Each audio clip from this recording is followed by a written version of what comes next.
Ghosts, ghouls, things that go bump in the night. Tonight, we'll look at the White Lady's Castle.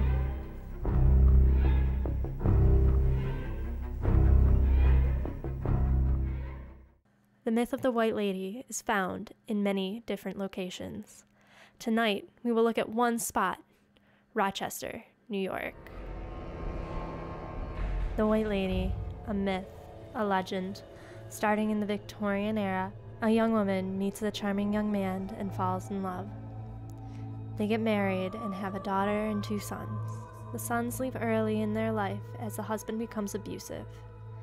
Next, no one knows exactly what happens, but it results in the husband mysteriously disappearing. The woman, after years of abuse, becomes spiteful against men, teaching her daughter that men are evil. This is where the stories begin to deviate. One ending goes that the daughter falls in love with a man bringing him home. The mother, outraged, kills both the daughter and her lover, then commits suicide by burning the house down. The second ending has the daughter being abducted, raped, and murdered. In her sorrow, the mother runs off a cliff into the lake. Both endings have the ghost of the mother searching for her daughter. Today we have with us Mallory Monroe, a scientist from Stanford University, and Lenore Poe, the head of the Paranormal Society of America. They're going to talk to us about the White Lady's Castle. Hello. Hello.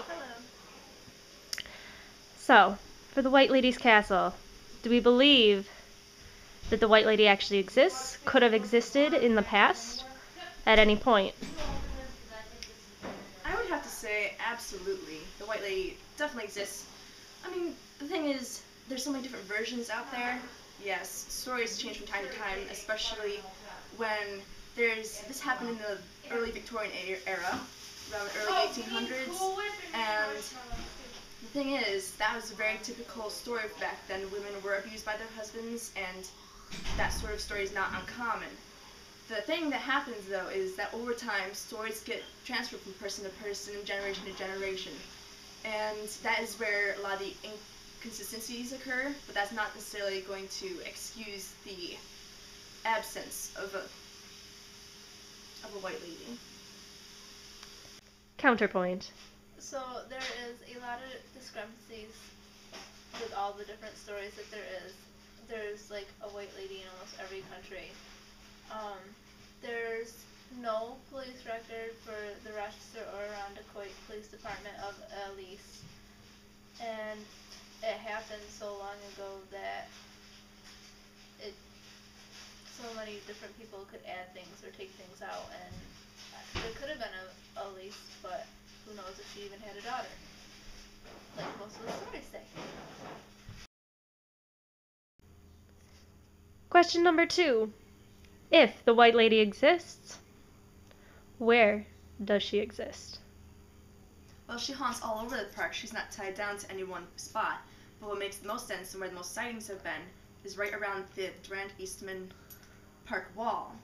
And that's very understandable considering that it was a castle or a mansion at one time during the early 1800s. And she's often roaming across the lake as well. She's been seen with her 2 spectral dogs, usually German Shepherds, and she basically goes wherever she wants, searching for her daughter or perhaps seeking to take revenge out on young men. Counterpoint. The wall that she's speaking of, I actually have a photo of it from 1911. It was a defensive wall against the Canadians in case they were to attack. It wasn't there when she supposedly committed suicide.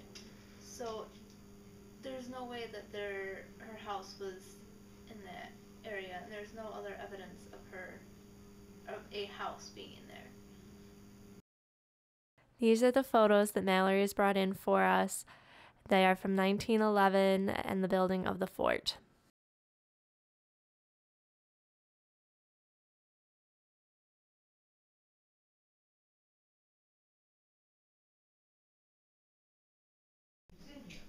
the final question.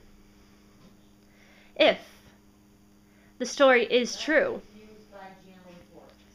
is it probable that there's a ghost in Irondequoit? There is certainly a ghost in Irondequoit. The fact is, a whole bunch of people have come to Paranormal Society saying that they have seen the White Lady, and there's enough evidence, I think, to suggest that there is such a ghost, and it's entirely possible we see paranormal activity all over the world, and especially in countries in Eastern Asia and Europe and Africa. And so, yeah, there's absolutely a possibility. Counterpoint? If there's a possibility, where are the pictures? Where are the documentation? Besides people saying that they've seen a ghost, they could have been by themselves late at night and seeing things. For all we know, there's no actual proof. Well, it just so happens that a woman called Maggie has come to me and has presented, and she has had an encounter with the White Lady at night. I lived in Farmingdale, New York, and witnessed the Lady in White after walking home at 12:30 a.m. This occurred on August 11th, 1996. I was walking down Alexander Avenue when I noticed a dense white cloud lowering down from a tree. The dense cloud dispersed and formed into a white lady with long white hair and a long white gown. She was floating and I could not see anything below her knees. She was also transparent. She looked at me, moved her left hand toward me, then turned, floated across the front lawn, and started to make a digging motion as if she had a shovel in her hand. Then she would briefly stop and look at me, then make the same motion again. The pattern continued until she eventually faded.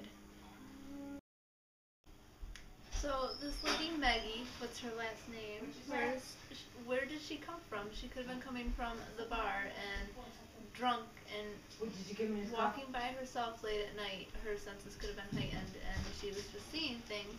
And she could have possibly heard the story of the White Lady and thought she was walking by the area. And how close is Farmingdale to where the White Lady is usually seen? So she could have seen anything.